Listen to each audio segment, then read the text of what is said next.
इसलिए इसमें चौंकाने वाला है। पर इसका एक वजह, तैयारी में थे, उनकी तैयारी कंप्लीट थी पर उनके स्टेट में वैकेंसी नहीं थी, तो बिहार में आकर उन्होंने फॉर्म डाला।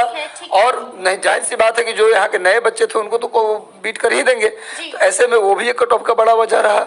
और भाषा का क्वालिफाइंग हटाना, ये तो हम आपसे तफसील से चर्चा करेंगे ही कि मुख्य वजह क्या कुछ रही है रजनीश सर, लेकिन हम आपकी प्रतिक्रिया जानना चाहते हैं। मैथ का कट ऑफ 93 गया है रजनीश सर, तो 93 इसका प्रतिक्रिया वही है कि बस जो भाषा का जो क्वालिफाइंग हटाया गया ना, इस सबसे बड़ा वजह है। सबसे बड़ी वजह है कि भाषा की क्वालिफाइंग को हटा दिया गया। लेकिन एक बात तो तय है कि रजनीश सर भी कट ऑफ देखकर हिल गए।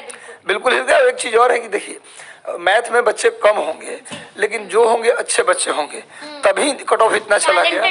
टैलेंटेड बच्चे होंगे। अच्छा, मुझे लगता है कि 11-12 में उन्हीं लोगों ने फॉर्म भरा जो कभी हो सकता है कि कभी जेईई और आईआईटी की तैयारी किए होंगे। +2 लेवल का मैथ उनका ठीक होगा बहुत, चूंकि उनका वहाँ नहीं हुआ, सिंपल ग्रेजुएट किए तो बाद में बीएड कर लिए, तो हो सकता है कि उनका अच्छा गणित मैथमेटिक्स हो तो स्कोर चला जाए। लेकिन जो मुझे लगता है सब अभी जो कट ऑफ सब में जा रहा है, इसकी सबसे बड़ी वजह है हिंदी के क्वालिफाइंग का हटना। ठीक है, आप वजह पे लगातार चर्चा कर रहे हैं। अब हम तफसील से इसी पे चर्चा करते हैं आपके साथ कि मुख्य कारण क्या कुछ है। देखिए, हम लोग लगातार इस पर बात कर रहे हैं कि कट ऑफ से अभ्यर्थी परेशान है, कट ऑफ आसमान छू रहा है, कट ऑफ अभ्यर्थियों को रुला रहा है। रजनीश सर, अगर हम तफसील से जानना चाहें आपसे कि मुख्य वजूहात क्या क्या है, किन वजहों से कट ऑफ इस कदर भाग रहा है? देखिए, वजह कई इसमें है। एक तो 3-4, सबसे पहले तो हिंदी को मैं सबसे, हिंदी अंग्रेजी क्वालिफाइंग को सबसे ऊपर रखेंगे हम, कि भाषा में पास करने की अर्हता समाप्त करना मुख्य वजह है। सबसे मेन जो इसका वजह है भाषा की अर्हता को खत्म करना, कट ऑफ के हाई जाने का। दूसरा जो वजह है, इस बार सारे क्लास में पिछली बार की तुलना में वैकेंसी कम थी। मतलब आप पिछली बार देखिए तो 1,78,000 के आसपास, 80,000 के आसपास वैकेंसी, 70,000 वैकेंसी थी। इस बार 1,22,000 वैकेंसी है। तो आप देखिए कि पूरा 50,000 के लगभग अंतर आ गया।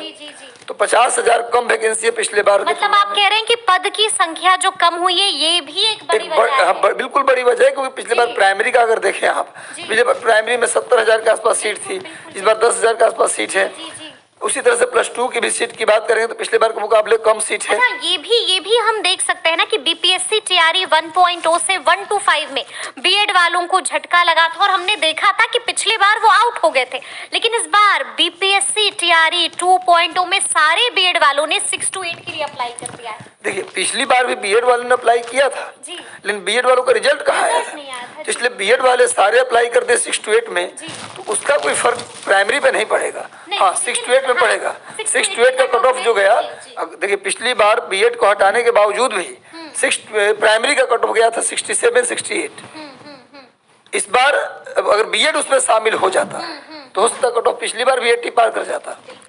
तो 6 to 8 में जो 80 पार किया, बीएड जो है उसके करने वाले अच्छे बच्चे हैं, मतलब पढ़ने वाले बच्चे हैं जो अन्य परीक्षाओं की भी तैयारी पहले से कर रहे थे, उनका लेवल ठीक था। ऐसे अगर बीएड प्राइमरी में पिछली बार शामिल हो जाता तो 67 नहीं जाता बल्कि मेरिट 87 चला जाता। तो कट ऑफ जाने का जो दूसरा वजह 6 to 8 में खास करके बीएड वाले कंप्लीटली इसमें फॉर्म भर दिए, इस वजह से कट ऑफ ऊपर गया।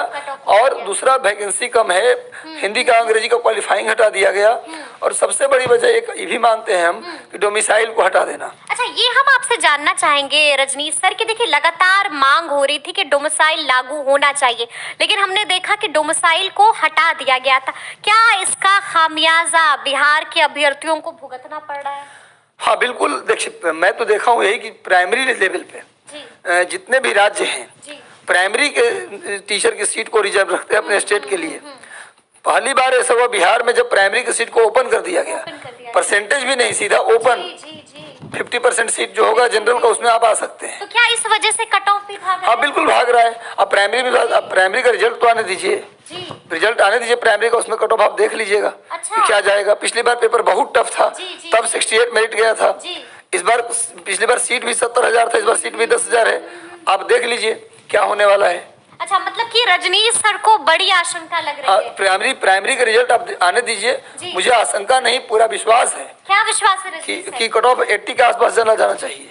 कई लोग मुझसे, मैं कमेंट देख रहा था, कई लोग लिख रहे थे कि इनको जो है अनुमान लगाना नहीं आ रहा है कट ऑफ का।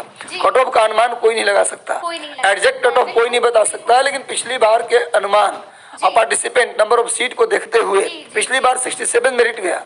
इस बार पेपर बहुत आसान था, सीट कम है और बाहर वालों ने भी अप्लाई किया है, तो कट ऑफ भाग जाएगा। 67 है तो इतना मान के चलिए कि 75 से 80 रह सकता है कट ऑफ, 75 भी रह सकता है, पर 67 से नीचे तो नहीं रहेगा किसी कीमत पे नहीं रहेगा। तो ये तीन बड़ी वजह है।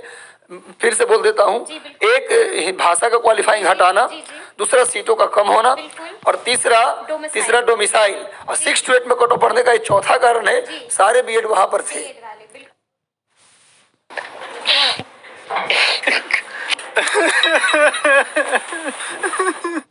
सारे बीएड वहां पर थे, इसलिए अभी कट ऑफ 6 to 8 में आगे गया। तो इसलिए इसमें चौंकाने वाला है, पर इसका एक वजह भी है। इसकी एक वजह भी। अच्छा, हम ये भी जानना चाहेंगे, रजनी सर हमने देख लिया 91 कट ऑफ भी देख लिया हमने, 93 कट ऑफ भी देख लिया, अब हम लोग 100 पार भी कट ऑफ देखेंगे? 100 पार तो नहीं जाएगा कट ऑफ किसी का, नहीं जाएगा, मुझे तो लगता नहीं। अब अनहोनी, इसको अनहोनी कहेंगे हम। इसको अनहोनी कहिएगा, इसको होनी नहीं कहेंगे, अनहोनी कहेंगे। 100 पार नहीं जाना चाहिए कट ऑफ, नहीं जाना चाहिए, मुझे ऐसा लगता है। बाकी अब कुछ हो जाए तो न तो हम सारे बच्चों का मेरे पास आकलन है, और नहीं मैं आयोग का मेंबर हूँ कि मैं कुछ जानता हूँ, वो तो आयोग ही। आपको नहीं लगता? मुझे नहीं लगता है कि 100 से ऊपर तो नहीं जाना चाहिए, लेकिन मुझे लगता है प्राइमरी में 75 to 80 कट ऑफ रहना चाहिए। अच्छा, एक आखिरी सवाल रजनी सर, आपको मालूम है ना कि आज कैबिनेट की बड़ी बैठक हुई थी, और बड़ी बात यह है कि 4.25 लाख नियोजित शिक्षकों का इंतजार खत्म हो गया है, राज्यकर्मी के दर्जे पर मुहर लग गई है। हम जानना चाहेंगे कि इस फैसले का क्या कुछ असर होगा बीपीएससी टीआरई 2.0 के रिजल्ट पर? मुझे लगता है कि टीआरई 2 के रिजल्ट पर तो असर नहीं होगा, लेकिन जैसे अब तो रिजल्ट बहुतों का आ गया, लेकिन जिन टीचरों का राज्यकर्मी मिलेगा दर्जा, जिन नियोजित शिक्षक को राज्यकर्मी का दर्जा मिलेगा, उनमें कई ऐसे शिक्षक हैं जो टीआरई 2 का एग्जाम दिए हैं और उनका रिजल्ट आ चुका है। तो जब उनको राज्यकर्मी का दर्जा मिलेगा तो अपने स्कूल में उनकी पोस्टिंग होगी। जब अगर नियोजित से राज्यकर्मी बनेंगे तो जिस स्कूल में है वहाँ उनकी पोस्टिंग होगी। सरकार हालांकि बोली है कि उनको भी हम इधर उधर फेंकेंगे, तो ये बात की बात है, इस पर कोई फैसला नहीं है। तो वो टीचर जिनको राज्यकर्मी अपने स्कूल में अपने जिले में मिल रहा है, वो दूसरे जिले में क्यों करने जाएंगे? तो दूसरे जिले में यहाँ सिलेक्शन हो गया, अब नहीं जाएंगे तो मतलब सीट, इसका मतलब वो सीट खाली रह जाएगा। तो कहीं ना कहीं ये नुकसान तो होगा। बिल्कुल, अगर वो सीट खाली रहता तो किसी और बच्चे को सीट मिलता, तो कहीं ना कहीं वो सीट फिर से वैकेंट होगा। वेटिंग अगर नहीं आया तो अगले वैकेंसी में उसका, मतलब कि जो अभ्यर्थी इंतजार कर रहे थे, जो चाह रहे थे, उनके लिए तो बड़ा नुकसान है। हाँ, पिछली बार भी बच्चे डिमांड कर रहे थे कि राज्यकर्मी वाले को क्यों इसमें एंट्री दिया जा रहा है, डिमांड नियोजित वाले को इसमें क्यों एंट्री दिया जा रहा है। पिछली बार भी लोग करते, इनको अलग से देना ही आपको, तो इनको क्यों आप एंट्री दे रहे हैं।